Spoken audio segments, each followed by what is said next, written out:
to say a few words about this word, imagination, and in particular about one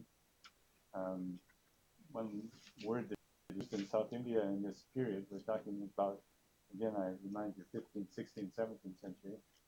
It means something like the imagination. That's the word bhavana. There are other words for imagination in our language. And those of you who speak Indian language know them. So in Tamil, the usual way to imagine is karpanai. And in Sanskrit, in Telugu, you can also say uha, uhinsu, uhinsaron. And there are many other words.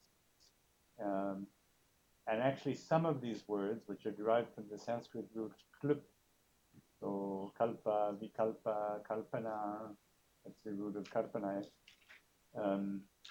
These are words which also sometimes mean something like imagination. And we could actually spend the whole afternoon just talking about these different words and how they fit together and what is different in each one of them. But we're not going to do that.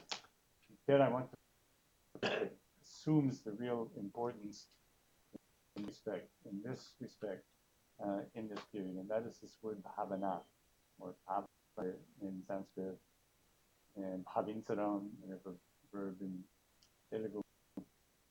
So bhavana has a long history, and bhavana also means other things apart from the imagination. Originally, it has other meanings, which I want to say a few words about, just so that you have some idea of how this important word to the point where it means the kinds of things that we'll be talking about today.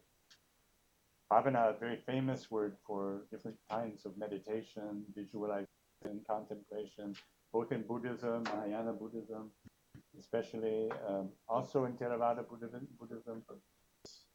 and in the Tantras, of course, in the Tantras. So there's no question this is a verb, the word, which has these other meanings. But as you'll see in just a minute, by the materials that we're going to be looking at, it seems to have a much more specific meaning in the Tamil, Telugu, Malayalam, Sanskrit texts from the 15th and 16th century. It tends to mean something like an imaginative practice, not just visualization, not a meditative or contemplative act, but some kind of imaginative act which is part of a wider, let us call it a kind of mental economy or something like that, so that it exists alongside mental functions, like, for example, memory, like attention, attentiveness, paying attention. We've been talking about it again and again, and it'll come again today. So let me say a word about the original meanings, the early meanings of bhavana. It's actually rather important that you should know this. So this comes from Sanskrit to bhu, to be. So bhavaya is to make something be, to bring something into being, to cause something to emerge, to cause something to evolve, to become. Bhava, it's a causal verb, right? To make something come into existence. It's used by the grammarians, by the logicians, the Nyayikas, and also by Mimamsakas, and also by the Advaitins, actually, in a number of specific usages. I'm not going to bore you with too many details, but there are two or three things that I think would like to know about this word, because it's relevant to the later usage in the languages that I mentioned. So let's begin with the grammarians. It's usually a good idea to begin with grammar. Grammar is key. So begin with the grammarians, the Paniniya school. So these grammarians have a theory of semantic practice, that is, of how a sentence or a word can mean something. We're really talking about sentences because words don't really mean very much in the classical theories. Bhartrhari thinks that words are fictions. They don't exist at all. Only the sentence actually. Let's talk about sentences. So there's an analysis of how a sentence is actually able to operate. A sentence, in the sense that we say something, a sentence, and somehow the speaker is capable of understanding what the listener is capable of understanding what the speaker is saying. So that's actually kind of a miracle. There's no reason for us to assume that that should be true, but actually it is true. From normal experience, we know that we're able to understand one another. So how does it happen? So they offer very sophisticated analysis, worth paying attention to what they say. But along with all the various functions, there's something called akanksha, that is syntactic suspension. The fact that if you begin a sentence, waiting for something to complete it, a verb usually, or something like that. And there's something called tatparya, which is intentionality. There are various semantic functions that go into the creation of a sentence, but none of it without bhavana. The key to comprehension and understanding is what they're calling bhavana. So what does bhavana mean? It's a kind of conceptual mental act. I'm talking about the grammarians, only the grammarians. Okay? It's a conceptual act, and it has an integrative quality, and this brings a series of related smaller conceptual acts into some kind of coherent relationship to one another, and also it might imply some kind of causal result. So I'll say something about that in just a moment. So what is that? Let's say I want to use the classical sentence that all the grammarians love. Devadatta Vodaram Pachiti. That is Devadatta, he's the hero of all the grammarians. He's some famous person. Maybe somebody should write a biography someday. Devadatta is cooking rice, right? Vodaram Pachiti, right? Okay. So, see, what does that mean that he's cooking rice? So, anybody who's ever cooked rice knows that there's quite a lot of things that go into cooking rice. You have to take the rice, you have to boil the water, you have to put the rice in the water. There's lots of things that go. You have to light the fire, right? You have to pour out the water. There's a lot of things you have to do. Maybe 5 to 10 discrete actions that are necessary in order to actually complete the business of cooking rice. So we say, David Odaram Pacheti, as if that was all there were to it. But no, there's a series of conceptual acts. And these minor acts, you could say, or subsidiary actions, they're collapsed together in the mind thanks to bhavana. It is bhavana which allows us to actually put these things into some kind of coherent order. And that also applies to our understanding. Because when we hear a sentence like he's cooking rice, we have to go through some similar process. Because cooking rice means all these little different things. Each one of them alone is not enough, right? Only the whole complex together. So you have to think of a conceptual act, which has actually a kind of imaginative component, if you think about it. You have to be able to imagine all of these stages in some kind of relatedness, some kind of order, in order for us to understand the simple, and that's true of every sentence. There is no sentence which is going to be intelligible, this is what the grammarians tell us, without bhavana. Bhavana is something which exists in the mind, pre-exists in the mind. Human beings have this sort of it's a congenital business of the mind. In that sense, it's somewhat reminiscent of things that Chomsky said. Chomsky thought we have linguistic capabilities that are embedded in our minds. So Panini was not a Chomskyan, and Chomsky was not a Paninian either, actually. But they do agree with the fact that human beings have these capacities, and they are capable of being described analytically. We can go a step further with bhavana. I don't know if this is interesting to you. Like I could say one or two more things about it. So, see, there's a question of where it resides, that bhavana, which part of the sentence, and especially the verb, akyata, which is the really critical thing, where this bhavana is hidden in the sentence. It has to be embedded somewhere in the sentence also, not only in the mind.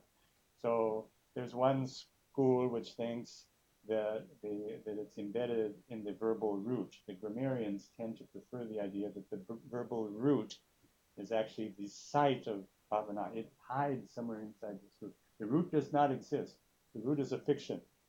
There really is no such object as a verbal root. It's a complete fiction, according to the grammarian. But nonetheless, within this fictive entity is this imaginative capacity of the mind. Okay? That's part of it.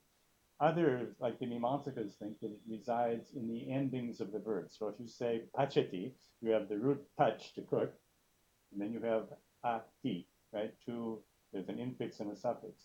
So the Mimamsakas think that bhavana inhabits those suffixes. And there's long debates about this. Some of them actually extraordinarily subtle and interesting. And if any of you want to read about it, there's a very good book, simple book for it. You don't need to know Sanskrit or anything else about it. It's better if you know the Sanskrit. If you know Sanskrit, you should read Kaunda Bhatta, one of the 16th, 17th century philosophers of language. If you don't know Sanskrit, this book by Majumdar, Pradeep Majumdar is a very, very fine book. You'll see it in your I hope you have it in your library. I don't know.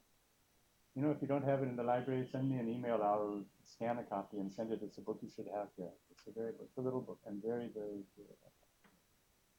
All right, so these are the grammarians. But we also have We also have the Mimamsakas, the ritualists, who were interested in bhavana, and they have a very similar notion, which I'm not going to spell out because it'll take too much time. But they think that for a ritual action to work, let's say I'm pouring the homa into the fire, for that to happen and to work, the point is it has to have some kind of result, right? It must be causal efficiency of some sort. Otherwise, why do it? And actually, we know why you have to pour ghee into the, or whatever it is, into the fire in the morning, because if you don't do it, then the sun will not rise. So in order for that to work, it requires bhavana in the sense of, again, a mental, conceptual, maybe imaginative, coherent idea of what is going to happen. You know, why you're doing this kind of thing. Otherwise, your action is meaningless. Without that bhavana, nothing will happen. There has to be at least some element of a conceptual intentionality built into the ritual performance. Otherwise, it doesn't. That's a very short statement of bhavana and mimamsa. There's a lot more to say. I want to say something about, I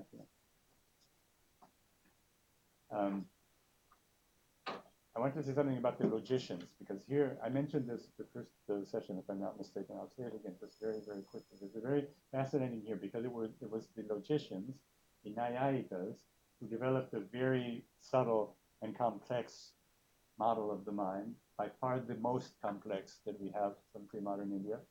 And they are fascinated by bhavana. So bhavana for them is, again, a mental capacity that is inherent in the mind. And what does this capacity serve for? So the primary notion has to do with perception, with our ability to perceive things and to have an idea of what we perceive. I look at this chair and I know it's a chair. Right? I touch this table, it's a table. We live constantly in this perceptual field. Right? But these perceptions also they leave marks in the mind. Everything we ever see leaves a kind of mark somewhere in the mind. And these marks are really essential because they allow us to perceive something which is no longer in front of our eyes. Let's say, I'm walking in the beautiful jungly roads of the campus here, and I suddenly remember the students in this class, and I can see them in my mind. So how is that possible? So, in a very simple Western epistemology, you say, well, we have memories. There's some kind of memory. We have a memory function that goes into it. But for the Nyaya, that's not enough, because for the Nyaya, memory is a very impoverished function. They think it doesn't really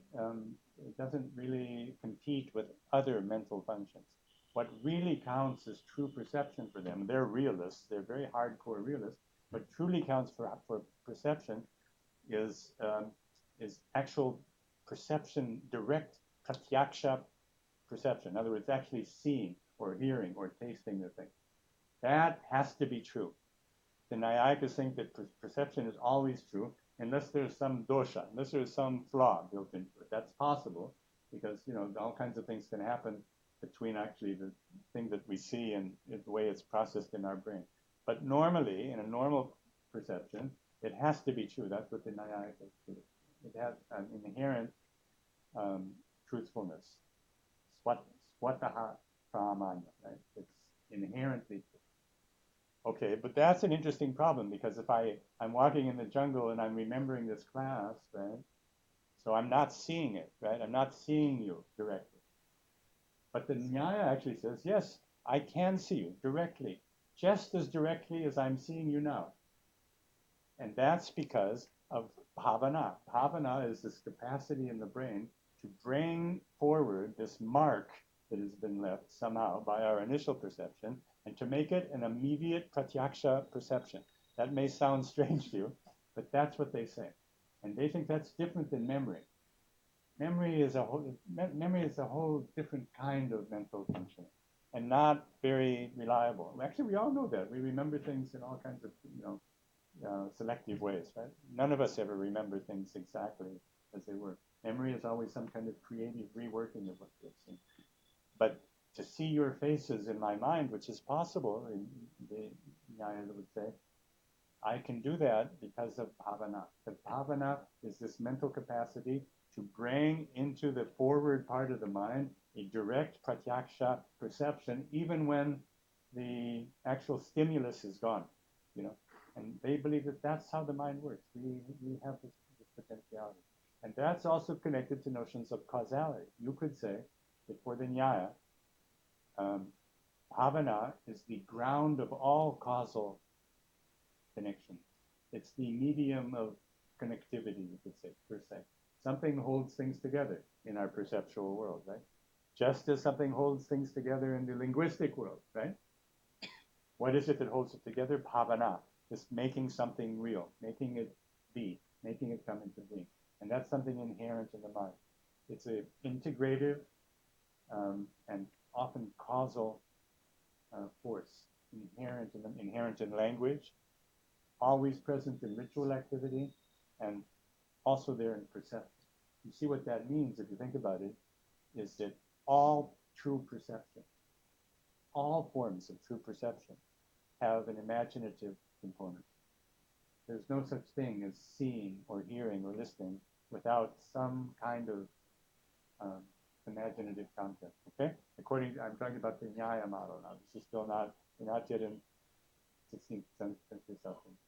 You can find this particularly in the Nyaya philosophers of the 8th and 9th and 10th centuries. There was a kind of revolution in the logical tradition. So these are names like Sridhara and Udayana and others. And they're very much worth reading, I can tell you. It's a very fascinating thing. There's one other thing, which I think I also mentioned before, which is that bhavana for the logicians is very intimately linked to attentiveness, to paying attention. So that's no longer a surprise. I've said it many times now. But just notice this connection, right? What they call adara. Also, pratyabhijna, also the ability to recognize something for what it is. You know, that is also a kind of bhavana. So I'm not going to, I mean, there's interesting further implication of this. Adara, attention, has something to do with our capacity to be surprised. That's also an interesting thought if you think about it. What is it that makes us pay attention? When we're surprised. And that's a human thing. Human beings are capable of being surprised. So their example of this, standard example, is a South Indian person who sees a camel. So camels, if you see a camel in Rajasthan, it's not such a surprise. But if you see a camel in Chennai, it's a big surprise, right? So that leaves a mark in the mind, right? And that mark, that ability to be surprised is also connected to bhavana. That is a form of attentiveness, which has this, imaginative or conceptual component. Okay? Any questions about that? I could go on for another couple of hours about this, but we have more interesting things to talk about. Okay? Any questions about what I've said now? This is the prehistory of the word. But if you listen to what I said just now, you can understand why, when we come to the 16th century, where suddenly people are absolutely fascinated with the notion of imagination, why they chose this word. Right? You can kind of understand why. Because you can see that they're talking about some creative mental faculty which we are born with. But by the time we reach the 16th century, it's not just some mental faculty, it's the defining part of the mind. It's what makes us human. Okay, any questions about that? All right, now let's look at the text. So here, there actually depends on the time. If we have time, we'll do 3 things today. I want to talk about the Naidadam, a Tamil book called the Naidadam, the Naishadhiya. And along with that, at least a few words about the Manucharitram in Telugu, Manucharitram of Alasani Peddana, because these two are related, and both related to what I have been calling extreme states. I'm interested in extreme states of mind, right? Okay, so these are 2 very fascinating examples, 16th century examples. They show you the way they begin to conceptualize this kind of thing. I should say, one other thing is that as soon as we begin to read the sources of the 16th century in all of these languages, we cannot help but notice that there's a tremendous fascination with this theme of bhavana. It's all over the place, and different kinds of sources. So theoretical discursive texts, literary texts, poetic texts, scientific texts, historical texts, historiographical works, they're all filled with bhavana. Something changed. I gave some hints about it yesterday. Something changed, which made this interest in imagination so very fun. You can try to speculate what it was that changed, but first let's see how it works. So those of you who have the handout, the 3rd handout, this is the one it says bhavana, extreme states of mind. Okay? But I want you to turn to page 5. The first part of it is from the Prabhulinga Lila. We'll be talking about this on Tuesday together. But I want to read a few verses with you from the Naishadhiya. I have to explain what it is you're about to see. So, is there anybody in this room who's actually read the Naishadhiya Charita in Sanskrit or parts of it? Anybody know? You don't know what you're missing, actually. Really, it should take 6 months out of your life, learn Sanskrit and read the Naishadhiya. It's one of the world's great experiences. You should not wait for your next birth to it in this birth if possibly can. One of the world's India's great books. I'll tell you a few words about it, just so you know what it is. So this is a Mahakavya by Sri Harsha, and it belongs to the 12th century. He was he's what we call one of the Kannauj poets, although he lived in Benares and in various other places, and they say he went to Kashmir. He was a tantrika. He's supposed to have been initiated into the tantra while he was a baby sucking at his mother's breast. You know? She taught him the Chintamani mantra when he was still 2 weeks old. So he's a tantrika. He's a very great poet, and also in the Chintamani mantra. Yeah. Sri Harsha, his mother taught him. It's even worse than that, actually, because some versions of the story say that this is a mantra which has to be pronounced on the corpse of a person, of a woman. So she taught him. Yeah, Sharudat Tilakam is right. That is exactly right. So Sri Harsha, actually, he gives you the mantra. In the Naishadhiya, the mantra is there. So she taught him this mantra when he was a baby, and then she was supposed to have died so that he could utter the mantra in her body. That's what they say. That's the kind of gruesome story. Anyway, he was certainly a kind of tantric Advaitin of a particular sort. So he writes the Naishadhiya Charita, which is a version of the Nala Damayanti story. So I assume that everybody knows about Nala and Damayanti. Am I right about that? Everybody knows. I don't have to tell you the story. Nala and Damayanti. You know? Everybody knows? No. Gosh, what has happened? Nala and Damayanti, just in a single word, Nala was a particular prince. He fell in love with this woman, Damayanti. She was very beautiful, a princess. And when he was they were both in love with one another, just from hearing about one another. And her father declared a Swayamvara, so everybody in the whole world, all the eligible young men in the world came to the Swayamvara because she was the most beautiful woman in the world. Nala too was coming there. On the way, 4 gods, Indra, Varuna, Agni, and Yama, stopped him because they also wanted her. And they asked him to go as their messenger, their love messenger, to persuade her to marry one of them, at least one of them, right? And Nala was in love with her himself, so it's a very cruel mission, right? You know this, right? I hope some of you know this. Oh, yeah. Okay. So he has to do it. I mention this because what's about to happen, the section we're going to read comes next. So he said, well, I'll do it. How do I get into the women's quarter of the palace? So they said, there's no problem. We have the mantras. We'll make you invisible. And we'll go into this Antapura. Eventually you'll come to Damayanti, and then you'll plead for us, and persuade her, please, to marry one of us. Okay, that's the basic thing. So we're going to look at that. But afterwards, what happens is that she, of course, resists this temptation completely. She doesn't want to marry a god. She wants to marry a human being, a man. That's in itself an important thing. And so at the time of the Swayamvara, these 4 gods, they assume the actual physical appearance of Nala, and she sees she's in love with Nala. She knows what he looks like because she's met him, but she sees 5 of them. They look exactly the same. So she doesn't know what to do. It's a big problem. She has to find the one who is mortal, a mortal, non-divine person in Nala. And she finds it because she's able to notice that these 4 gods, 4 of the 5 Nalas, 4 gods, their feet don't quite touch the ground, and the garlands they're wearing never will, and above all, their eyes don't blink, but gods don't touch. So she's able to marry Nala. Then there's a long story. We're not going to go into that. Long and very difficult and tortuous story.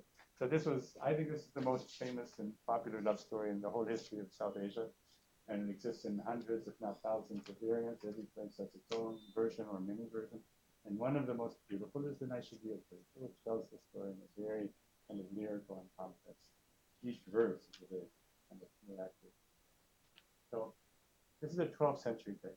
The other thing about the Nashidia you should know is it was adapted, or I don't know, reproduced, translated, I don't know how you want to say it, in the local languages in the course of these 15th and 16th centuries. So we have a Telugu Naishadamu by Srinatha, a great poet Srinatha, in the 15th century. And then in the late 16th century, probably the decade of the 1560s, there's a Tamil version called Naidadam, same word, Naishadiya, Naidadam. And that was produced by a great poet king called Adivira Ramapandya. In a place called Tenkasi. I don't know if anybody here has been to Tenkasi. Anybody know Tenkasi? Very beautiful place. I recommend it. The far south of the Tamil country, just on the other side of the Western Ghats, so very close to Kerala, influenced by Kerala, aware of what was happening in Telugu. And at that moment, around 1560, 61, 62, 63, Tenkasi was a very special place. I think of it as a kind of Renaissance moment, something like Florence in the 14th century. Something like that. It's a very unusual place. And that's one of the places where the new conceptual world and the new vision of the mind and all kinds of other new things that we were beginning to talk about 2 days ago, you see them very clearly, all of them very clearly in the Naidadam, one of the very great Tamil works. By the way, this is a text which has been forgotten mostly in the Tamil country. Hardly anybody reads it anymore. If you go to Tenkasi itself and you ask somebody, what about Adivira Ramapandya? And have you ever heard of the Naidadam? Nobody will actually nobody knows about it anymore. But not that long ago, less than 100 years ago, the Naidadam was considered the fundamental text for a Tamil education because it was so difficult. And the theory was if you could learn to read the Naidadam, then you could read anything in Tamil. So even young children learned the Naidadam, even though it's a highly erotic sexual text and all kinds of things. But that was the beginning, the fundamental text. A great book. It's a terrible thing to think that. Now, yeah. There's a Kannada version of the same type. Yeah, same time. By Kanakadasa. From the 16th century. Yeah. It's called Nara Champu. Yeah, Nara Champu. So also, that's good. And also in Malayalam, we have what's called Pasha Naishada Champu. Pasha Naishada Champu in Malayalam by Maramangala Kavi. There's also Kathakali text. Yeah. I mean, there are thousands of texts. Yeah, Kathakali texts and all of that. But there's a particular vogue in this particular book, and it's some version of the Naishadiya, probably because it was so challenging and difficult. So that, like a really good poet, like Adivira Ramapandyan, he would have taken it as a great challenge just to be able to compose something like the Sanskrit Naishadiya. These verses are difficult, and conceptually it's also very difficult. So we're just going to look at a very tiny passage. So I want you to look, and you'll see why I want you to read. Remember, we're talking about bhavana. So here's a passage that you'll see in just a minute, which shows you something about the autonomous fantasy faculty of the mind and what its meaning and uses are. Okay? But we're going to go back to the moment where Nala has been infiltrated into the women's quarters of the palace where Damayanti is living. Okay? And he's invisible. Right? Remember, everybody with me about it? Okay, he's wandering around. There are hundreds of women. All of her girlfriends are there, and Damayanti herself is there. Now, there's 2 things you need to know. He's invisible, but that's not one. First is that Nala himself is in a state of a kind of erotic psychosis. He's so obsessed with Damayanti that he sees her absolutely everywhere. He sees thousands and thousands of Damayantis. They all look like this Damayanti. He's never seen her. They're imagined images of Damayanti. There's a word for that in Tamil. That's called Urugalikota. That is some projection into space. Urugalikota. So we'll get to that in a second. You also need to know that Damayanti is in the same situation. She's also hallucinating all these images of Nala. She's never seen him, but she's seen painted images of him and heard all kinds of descriptions. So she's also hallucinating. Both of these 2 people, they're madly in love, but they've never met. So Nala is wandering around inside the Antapura in these women's quarters, and he cannot be seen.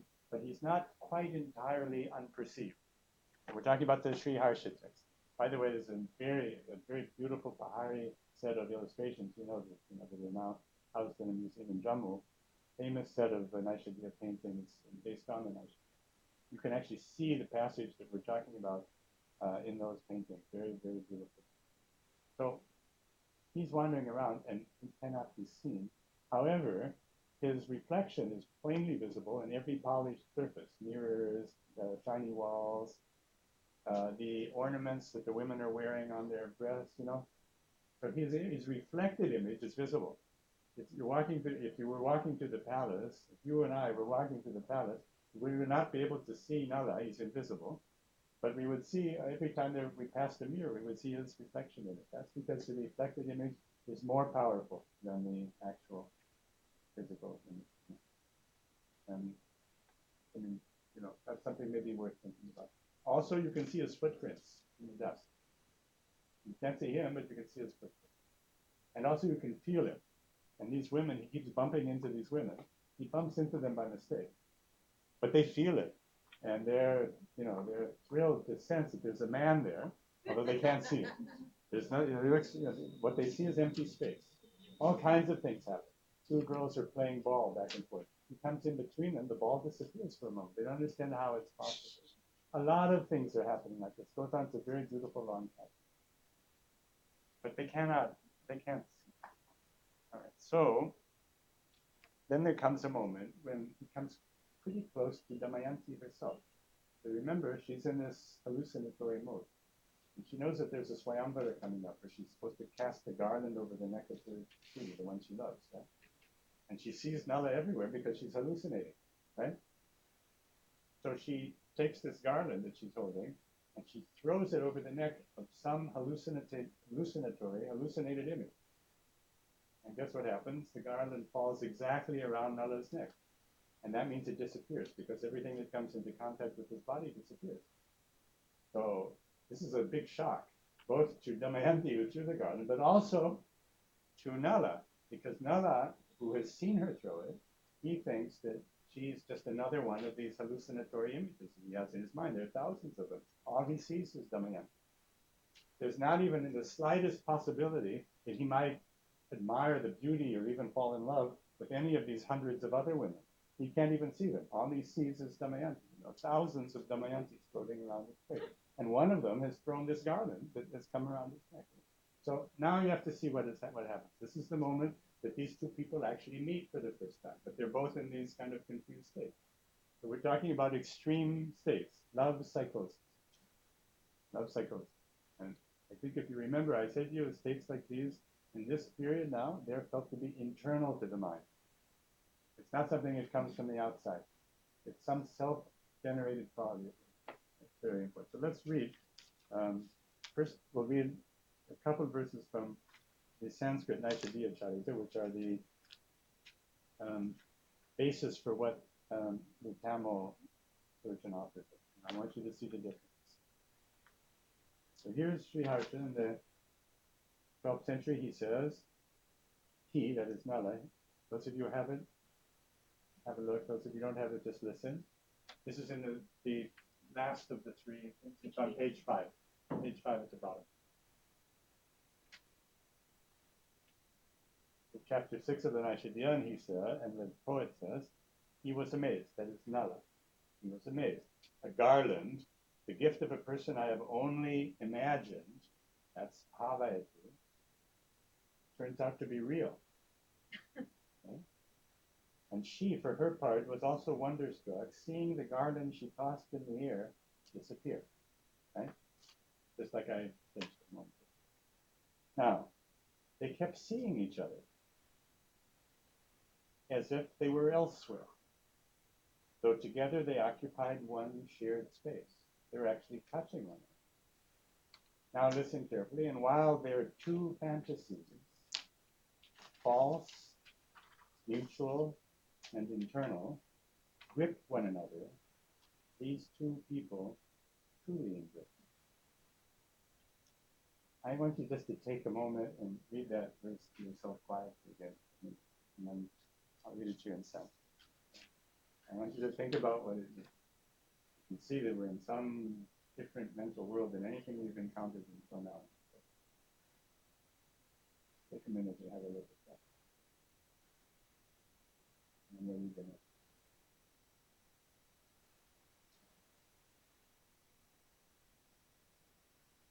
Okay. So let's look at the Sanskrit verse. If you don't know Sanskrit, as part of it, you can understand it.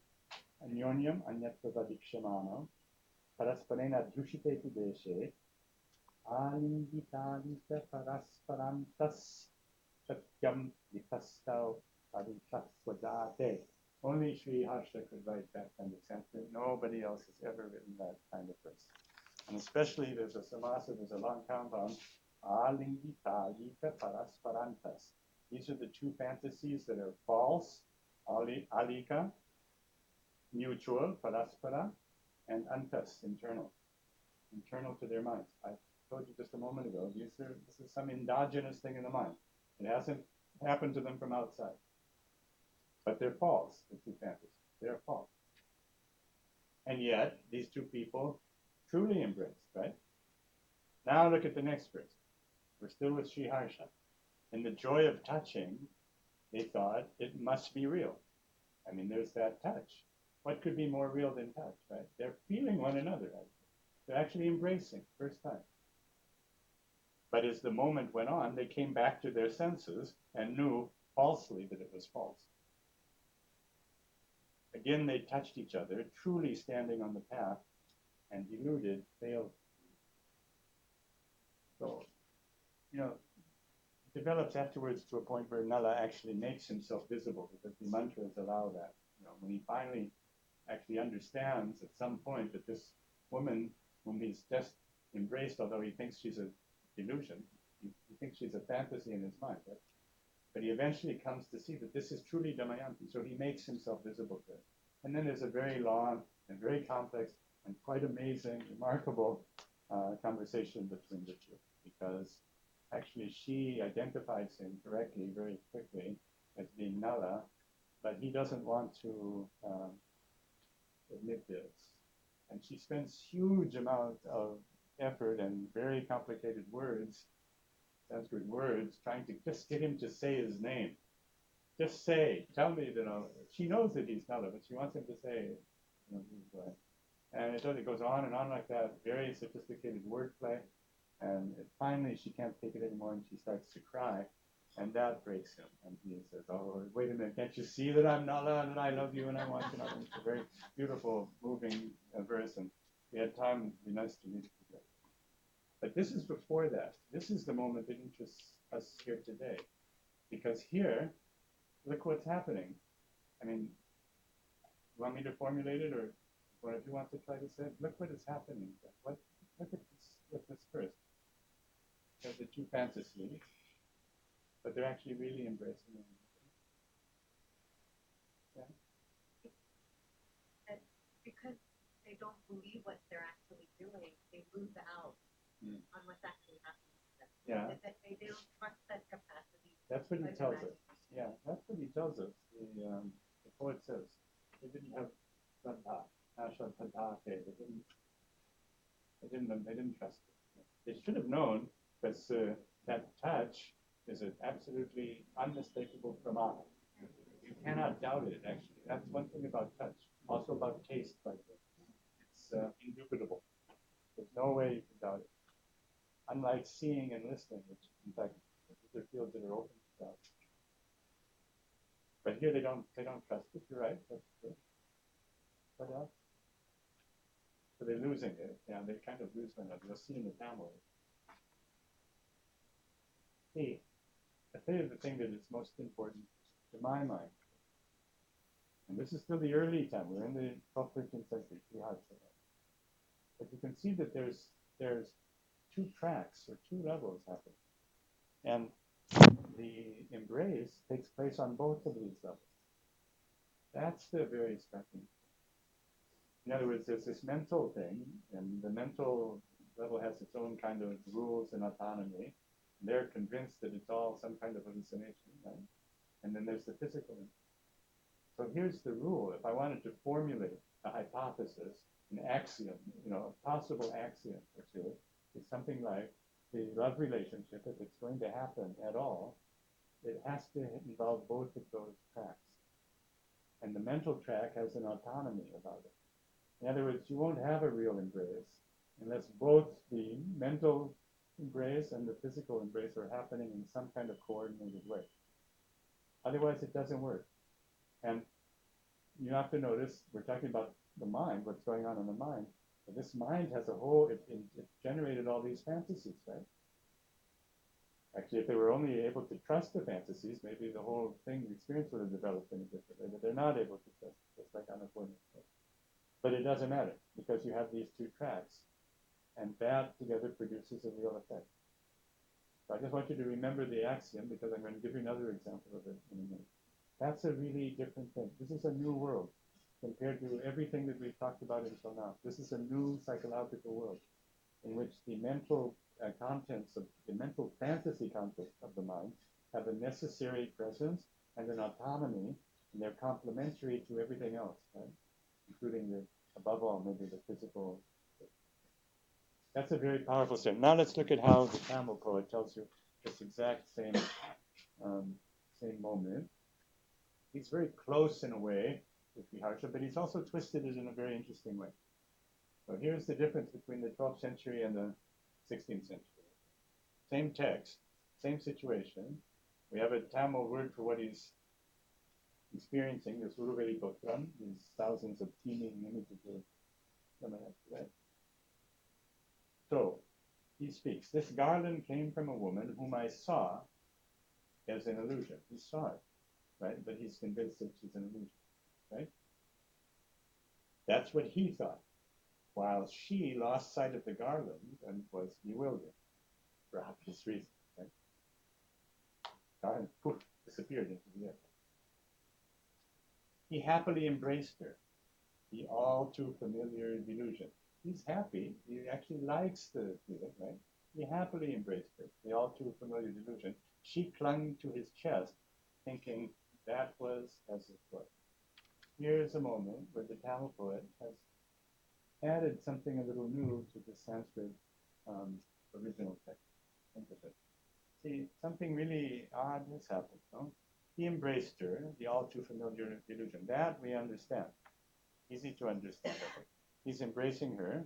She's really there, but he thinks she's not there. You know, she's a projection of his mind, right? She clung to his chest, thinking that was as it was. What does that mean? That was as it was. In the Sri Harsha text, she seems to have a completely parallel and complementary illusion to his. She also thinks that she's embracing some kind of illusion. But you know what the classical Tamil commentators on this verse, I say classical, far back as we can go is to a mid-19th century commentary by somebody called Kanikai Perumal Iyer. It's a famous 19th century commentator. But he was clearly deriving his commentary from these earlier late medieval sources. So he tells us that what this means is that she clung to his chest thinking that what she was seeing in her mind, namely this illusion. And remember, she can't see it. She cannot see it. She's only seeing something in her mind. But she thinks that was as it was. In other words, that it's true. She thinks that it's a true illusion. That's different than the Sanskrit text. In the Sanskrit text, both of them are convinced that they're actually dealing with these hallucinatory projections. But it seems that in the Tamil text, at least one of these two people, namely Damayanti, thinks that the image that she has imagined up in her mind, she conjured up in her mind, is unmai, real, actually real. That is the new sort of meta-psychology of the 16th century. The imagined image has reality. It may have a greater reality than just simple perception of objects. Another way to put it is to say, I said this to you once before, that because you have an imaginative component in every perceptual act, so anything that is real because it has been imagined, not in spite of anything. If you think about it, that's worth thinking about, because there are a lot of consequences that derive from a different way of thinking about the mind. Now let's read on. Indescribable ecstasy welled up. He let go of her, staring at the brilliant vision. She grieved that she could see no form, gently withdrew her bangled arm. So they break off. He let go of her, and she's grieved that she could see no form. right? She gently withdrew her bangled eyes. And now another interesting verse by the Tamil poet. Though he had held the dark-eyed woman in his arms, he had let her go, for to him she was illusion. Now sorrow tortured him, like a man who has found great wealth, only to lose it. This is close to what Annapurna was saying. He's lost something, and he knows he's lost something. After all, he had the touch and the indescribable ecstasy and all of that. He had that, and he withdrew it because of the compelling nature of his cognitive sense of what was going on. But there's a loss. So this is a tiny little passage. Can I just ask Yeah, please. just to clarify just what you're saying for myself? Yeah. So in this moment, the 16th, this Nana's inability to believe what is imagined is real. Yeah, you could put it like that. That's so sad. Yeah, it's very sad. That's true. Maybe all of us have this problem. Actually, it's sad.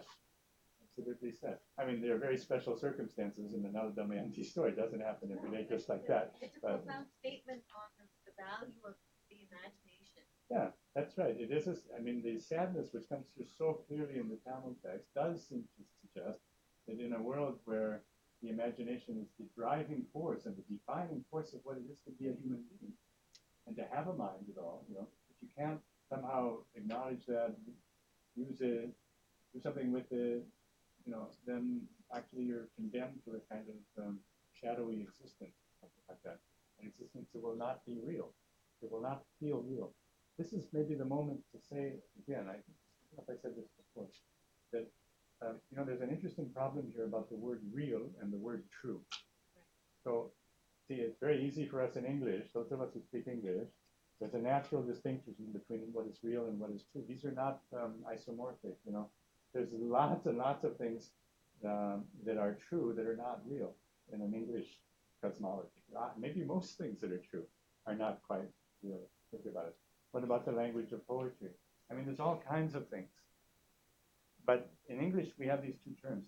In the Indian languages, generally speaking, it's not so easy. You can use the same word to mean both of these thoughts.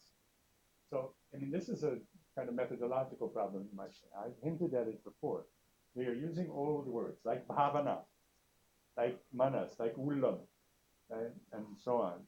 These are old words with 1,000-year or 1,500-year history, but their meaning changes from time to time. Changes in connection with the cultural context in which they're being used. You have to pay attention to those things. So I would want to argue that would be one of my suggestions to you is that you can use words like unmai in Tamil or nijam or satya. There are all kinds of words that you can use in these various languages, and sometimes they mean true, and sometimes they mean real. Different meanings, not necessarily coinciding. You have to bear that. My argument would be if you accept that, I'm prepared to go this far. But we're only in a short course of it, so I can't prove it to you by bringing 30 texts. I have only time for 2 or 3. But if we were to read these other texts with me and little by little, empirically and inductively see what they say, you would see that this is a period where there's a kind of existential preference or privileging of what is real over what is true. That again is something new. That's a new thing in this. I'm not saying it's totally, it's the emphasis, the configuration, the way of constructing it, that part of it is. Okay. This poem in context of imaginative archetype. Yeah. Then it is also like kind of capture images have it to go. Well, it means, I don't know if you have to they let it go, but with much sorrow. You may not be able to capture the imagination, but they had an alternative, right? They could have actually held on to it. They chose to let it go. For reasons that had to do with the trick that their mind was playing, and their minds were playing. That's what I would say. Something like that. I have an Please. I could say Yeah. But even when you send the quote, I'm a little bit doubtful as to whether I understand. Yeah. Because the way in which Bhavna Mhm. music from Bhavna. Yeah. To us, Bhavna has always been Yeah. Yeah. right? Well, And also in aesthetic therapy, Bhavna is or at least the way I've understood it. yeah. So I was, and imagination is slightly different order. Yeah. And there can be a way in which in the imagination, um, emotion and Yeah. Right. so I was wondering whether in Sanskrit, because Yeah. I would use the word kalpana for that. Yeah. We talked about this at the beginning. I tried to put things like that. Kalpana, Kalpana in Tamil, yeah, Uha, there's Vikalpa in Sanskrit sometimes, Right. Yeah, that is the sort of default imagination term today, but not now, not in the 16th century. That's Not what I in was the saying. I don't think so. Now that is what interests me. So Yeah. how is it that this shift in the terrain takes place? I agree. That is the great question.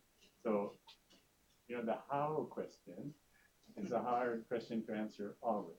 But I suggested 2 days ago certain ways to begin to think about how it is. First of all, I would have to convince you that bhavana actually does mean here something different than your kind of modern, 20th century, 21st century associations. Maybe bhava is the emotion word. Right? Bhavana has this other conceptual component. And all I can say about this is that it seems very clear from the context as we're reading these poems, and not just poetry, by the way. It seems very clear that actually they're using this older word, which has a long prehistory. Bhavana, yeah. And it has a history in Nyaya and in the grammarians and in the Mimamsa and in Buddhist contemplation and meditation and like that. There's a long history. They've taken this word and they've done something different. So here's just one example. I want to give you 2 other examples today before we go out to see the Kurdian. Okay? Yeah. Yeah. It's interesting for me because, and you're talking about this sort of lineage Mhm. in India, Right. philosophical system. Yeah. Now, what is interesting to me is that perhaps the way in which the rest of our Yes. and the way Yeah. that behind that actually is this tradition Yeah. that we have to understand emotion differently. I think that's right. I believe that that's true. And if you're talking about the Alangara Shastra, then you can already see in the sort of high medieval period, in Guhyaka, the great master but not only in Guhyaka, also in the Kashmiri predecessors of Abhinavagupta. You can see that they are using this word bhavayati and bhavana and bhavakatva. They talk about bhavakatva. That's the critical term that came from Bhattanayaka, was reshaped by Abhinavagupta. That they use these words in a way that is close to what will eventually become some notion of an imaginative function. And if you want to go a little further, and you read the Rasa Gangadhara of the Jagannatha Panditaraya, but it's a 17th century text written in Sanskrit at the Mughal court, North Indian, although he was a Telugu man, Jagannatha. So you'll see he has a very amazing and sophisticated notion of Bhavakatva. Right? Yeah, Jagannatha Panditaraya, or Panditaraja, or just Jagannatha Pandita, he's the last of the great universal theoreticians of the Alangara Shastra, of Indian aesthetics. And he has a lot to say about this Bhavakatva. I have a section on it in my book, so it's worth seeing what he's done with that. Because he's taken it in a completely different direction, 17th century. And actually one could go further. I'm talking all the time now about South Indian materials, that's what I know. But I have good reason to suspect that actually were we to look into the Persian sources at the Mughal court from the same period, we would see there too a hypertrophied interest in the imagination. So they have their words for it, of course. Read a poet like Shehil, one of the great poets in the whole tradition, and he's also fascinated by the imagination. This is a pan-South Indian thing, I think. But I can't say it with any authority. I think I can say something about the Telugu and Tamil and Sanskrit texts from this. Okay. All right. 4 or 5. Let's break for tea, and then after the tea, if the tea is here, let's check. Okay. If it's not here, I'll tell you something about the non-Egypt. Because we have something very close. if you have time. Yeah. I remember you talking about this like the one Vinay that's present in everything. So that's almost, and it's striking that all of this can be read in a very, very psychoanalytic step. Could be, yeah. Within a framework, and that's probably why. Yeah. There is this this separation or loss which exists in every being in the Sangam world. Right. But now we have a world where there is an external. I mean, I don't know if there's something to do with you mentioning the cash emergence of the cash economy. So there's a mediating, probably it's money or something else, and this changes the way the external and the internal are now relate to each other. Right, I agree. Couldn't agree more. Yeah, the only thing I would say, I mean, you can see some continuities with the older voices, like the Aham and the Ahatinai, but here it's shifted away, I think, to a notion of displacement. Displacement's not quite the same thing as this absence and separation. It's close to it. I mean, you can see it in what we just read. But if you think about a kind of shift, a kind of spatial shift in terms of a displacement, which is also a mental idea.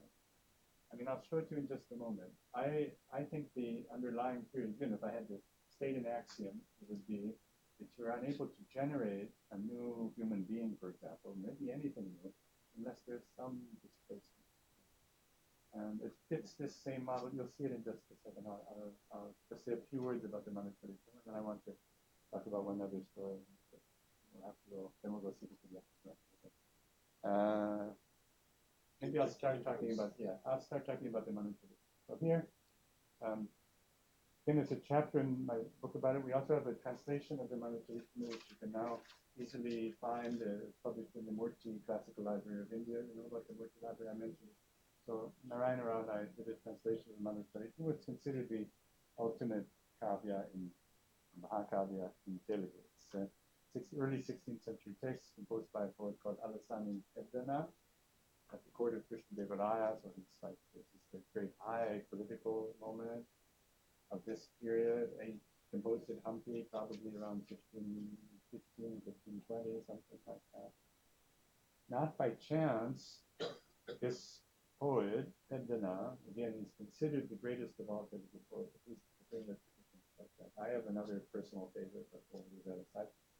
Think about this great poet. Look at the topic that he has chosen, because the Manu Chavitanu is the story of how to produce a human being, how the first Manu, that is the first human being, came to be born. And if it happens, the first human being appeared after there were already many other human beings. 15 minutes. That's good. Okay, that's good. 10 minutes may be enough for me. So you have to understand that first doesn't actually mean like the very first moment in creation. There were lots and lots of human beings. But nonetheless, the first Manu, that is to say the first paradigmatic human being, he's born in a particular way. And that's the story that Peddana tells us. And he also tells us in his preface that Krishna Devaraya asked him to write this particular story of all the thousands of possible stories. Why does he do that? So, we don't really have time to talk about the category of human, being human. That's an interesting theme, actually. But you might say that in the early 16th century at Hampi, people were interested in this question of what it means to be human. But the category of human, how it relates to other kinds of existential categories, how it relates to the world of nature, which suddenly has its own, is a different kind of conception. This is a book about what it takes to be human, what makes somebody human, and above all, what creates a human being, the first human being. How do you actually produce a human being? You might think this is a rather simple and mechanical question, but we all know how human beings are produced, but not for Peddana. So he's taken the story from the Markandeya Purana. The prototype of the story exists in an older Sanskrit text from the middle of the first millennium BC. And even in Telugu, there was an earlier form, text, a version of the Markandeya Purana by a poet called Marana. But this earlier version, both of the earlier versions, the Sanskrit original and the Telugu one, are nothing like the very subtle and complex work of Alasani Peddana, who gives you a whole kind of vision of what goes on, especially inside the human mind, in the course of actually producing. So here, I'll just tell you very briefly. Those of you who have read this chapter, you know it. so bear with me. And those of you who have not, I recommend that you have a look at the translation. Even better, please learn Telugu and read it in Telugu. It's worth it. So, we're just going to talk about the first part of this book. The whole book is important, but talk about the early part. So, there was a Brahmin called Pravara, and he lived somewhere in the Madhya Desha, somewhere in the Gangetic. And he was married, and he had aged parents, and he had all kinds of shishyas who would follow him around. He had a house, of course, the householder, a learned man, and everything was okay with his life, but he had this kind of restless wanderlust. He wanted to see, above all, he wanted to see the great sacred places, the shrines in the Himalayas. He particularly loved the idea of going to the Himalayas, but he was stuck, far away in this middle part of India. So one day, this Siddha yogi turned up. Pravara brought him into the house and fed him and took care of him and all of that. And so he said to this yogi, he said, you wander around the world. You must have been to places like Badrinath and Hinguli and the Punjab and all of these places. You must have seen these places. The yogi said, yeah, of course I've seen all of these wonderful places. You should really see them too, he said. So the Prabhupada says, is there some way I could possibly maybe someday do it? The yogi says, of course, I can make it happen right away. He gives him a magical ointment, anulepanam, which he puts on his feet, on the soles of his feet. This allows him to fly off to wherever. So in a second, he's in the Himalayas. Finds himself in the Himalayas. At first, everything's just marvelous. And amazing, dramatic landscapes, it's beautiful. Very beautiful naturalistic description of these landscapes, by the way, even though Pedana was living in Hampi, I think he ever went to the Himalayas.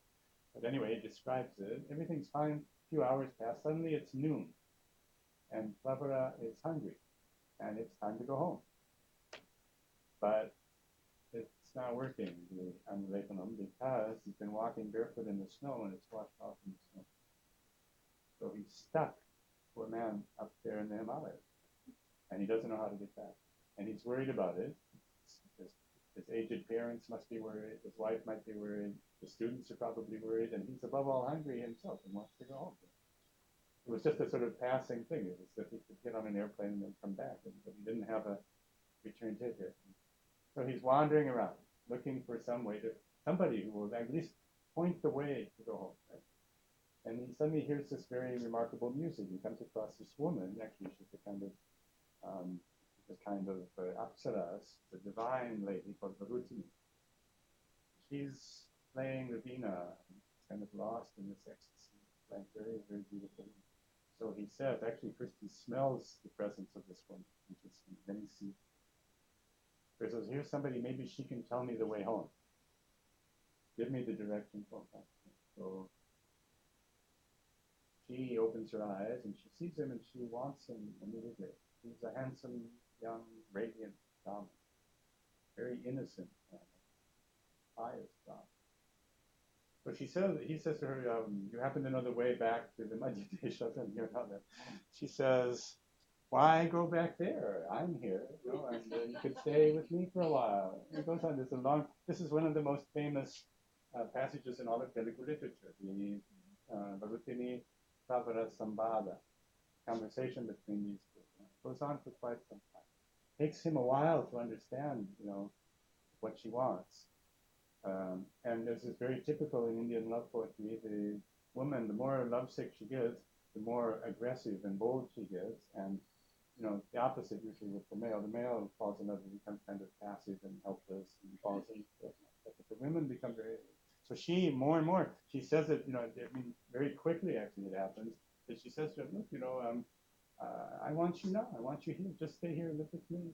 I'm immortal. You can be immortal just like me. You do all these rituals, all these sacrifices, all these things. You do them in order to come to heaven and to meet people like me. Isn't that the case? She says, well, here I am. He's terribly shocked by all of this. He doesn't know what to do.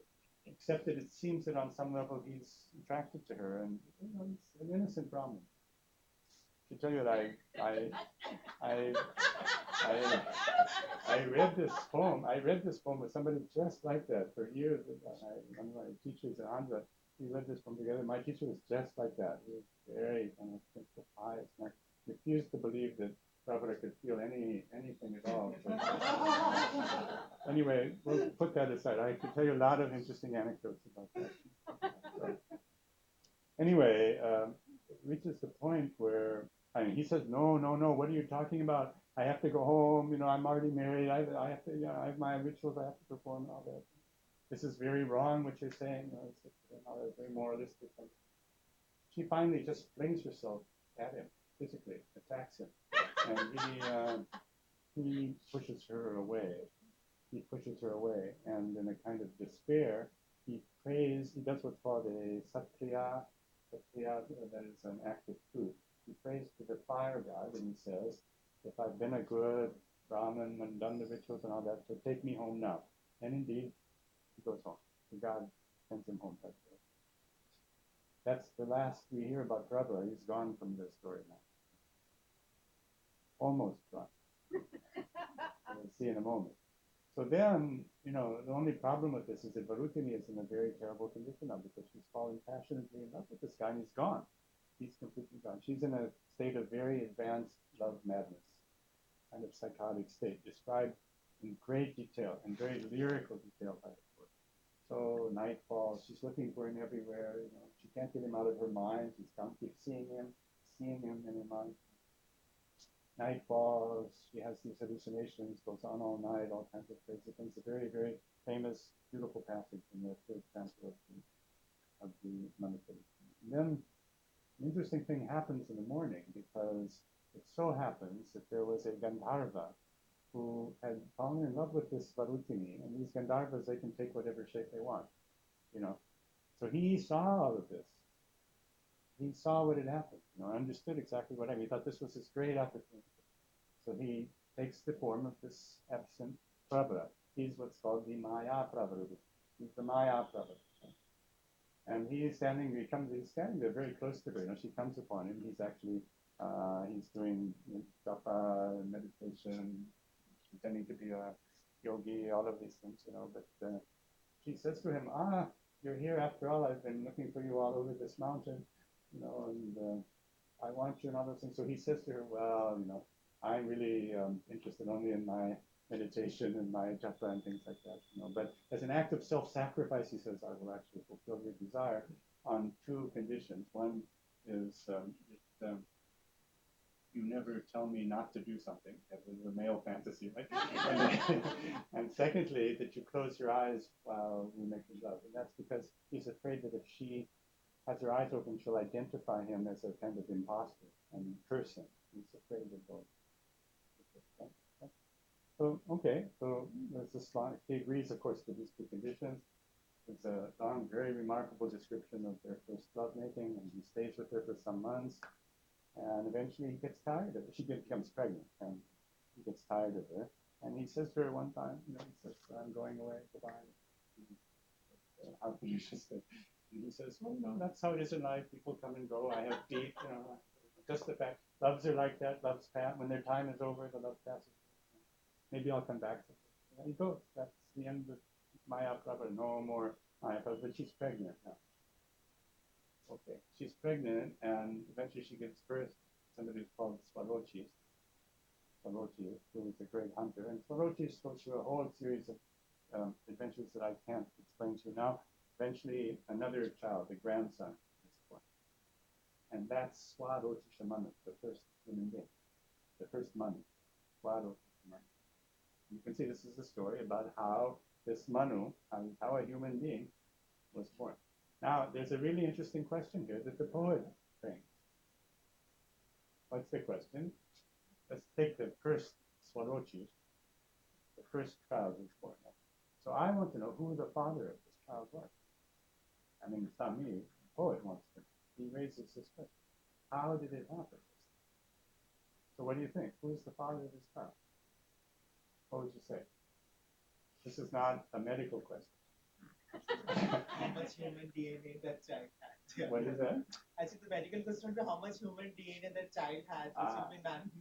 Yeah, maybe today we'd be able to put him into some computer program and somebody would be able to see. But Prabhupada tells us. So listen, I'm just going to read you one verse. There are 650 miraculously beautiful verses in this book. I'm going to read you one of them. Okay? Because that's one where this question is actually addressed. Okay. So this is, she's pregnant, and Maya Pravara is gone, and the baby's growing. So here's what the poet says at the beginning of the 4th chapter. He says, her celestial lover, who made love to her in that Brahman's form, had ordered her to close her eyes because he was afraid. Right? Like I explained. She, clinging to him in the fullness of her desire, had agreed. So this condition was fulfilled in an overpowering excess of joy. And now listen carefully. And through that experience of deep delight, the flame that was burning in Pravara's body became magically kindled in the Gandharva's form, now held fast in her unwavering mind. And thus the child, a glowing fire, was conceived and grew to ripeness during 9 months in her womb. The Telugu phrase, which is really important, is Tattavara deha samidhashiki deepti shambari mahimache sangrahinchinati gandharva murti saukyantu.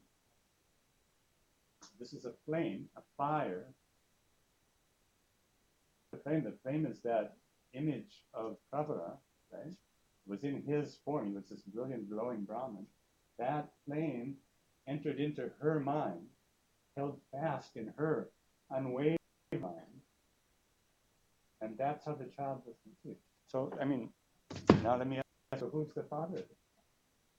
Pravara. Maybe Pravara. I'll tell you what I think. And you could say, but you can also say the Gandharva. What are we talking about? You can't do it without the semen of the Gandharva. It won't work. It's not enough. That's an important thing. We're in a realistic world. It's a very realistic world. I told you several times. It's a world where actually real objects exist, external reality is pretty real. So nobody's saying that you don't actually need the physical love. But what the poet does tell us is that the physical lover is not enough. You need that mental image. Just like in the Nala Damayanti story that we were talking about. Remember these 2 tracks that are somehow superimposed and are both equally necessary and complementary. That is, the mental track has its own purpose, its own autonomy, and it's absolutely critical. That's what the poet said. So you could say, how do you produce a human being? If you want to take this as the paradigm story, and that's what Vedana tells us. How do you produce a human being? You need both of these things. You need the Maya Pravara and the Pravara. Yeah, that's right. You need them both, exactly like that. You need the mental image. And you remember I was saying something about displacement. So there's an element of displacement here, because after all, where is she? This image in her mind is gone. There's a very interesting question as to whether she possibly suspects the fact that this Maya Pravara might actually be a kind of fake, I had a long and somewhat bitter argument with Chedru Narayana Rao about this very question, because in the Andhra tradition, mostly they think that this is impossible, that she was simply deluded. But I regard this as one of the great achievements of my life. I would put it on my CV if I could. I was able to convince Narayana Rao that there is in the text a strong suggestion that she actually knows in some way. That strengthens the case for the mental image. Okay? To think about it. It's that mental image. So you see, this is class, it's bhavana.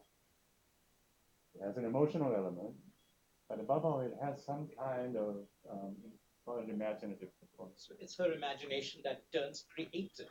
Yeah. Physically. That's right. The creative generative thing perhaps would not work at all. It would be barren without that. But built into that imaginative act is a certain displacement. Okay? So that displacement is also interesting. You can see what a complex mentality they're talking about. What an amazing statement about how the human mind works and how human beings actually can create something new. It's astonishing thing. And typical of this moment. It's really interesting to see from what you had spoken about Chaitanya and Yeah. in the context of a transformation that happens not in the usual way that are already gone, but in a sense, a new way that allows kind of deep cognitive, imaginative, social changes to be imagined in order to become real. That's right. That's what I'm saying, actually. And exactly like that. You said it very nicely. That's exactly what I'm arguing. It's something shifted here. So it's not always the same thing. You should not think that this is a single kind of, it's not a single theory of the mind. But there are certain common features, and they all have some element of what you, and it's a very complex mental field. Yeah, there is something similar Hmm. in Kashmiri Shaiva tradition. Yeah. When Abhinava Gupta was born, he was called a Yogini Bhu. Ah, So before his birth, his parents did austerities for many years. yeah. And when they were actually dating, that time, they had his image in the mind, Yeah. the yogi that who should be born. Right. So this is an accepted, practice Right. in the Tantric tradition. That Kashmiri Shaiva world or the Tantra world in general, it's present in the South Indian material. And tomorrow, I want to spend some time tomorrow with Muthuswami Dikshita, this great composer. He was a Tantrika, and we'll talk exactly about those things. Because for him, there is a strong notion of imaginative visualization and also what I'm calling moralization. We'll talk about it now. It's not foreign to this at all. Very close to it in some ways. I tend to think that the trigger, you might say, for like early modernism in South India, 200 or 300 years before the colonial period, is that tantric layer, very powerful, especially in the Deccan. Yeah. Let's have some tea, yeah. So let's take a 10-minute break, and then in the last half hour before we go, I'll tell you a story and we'll say a few things about it.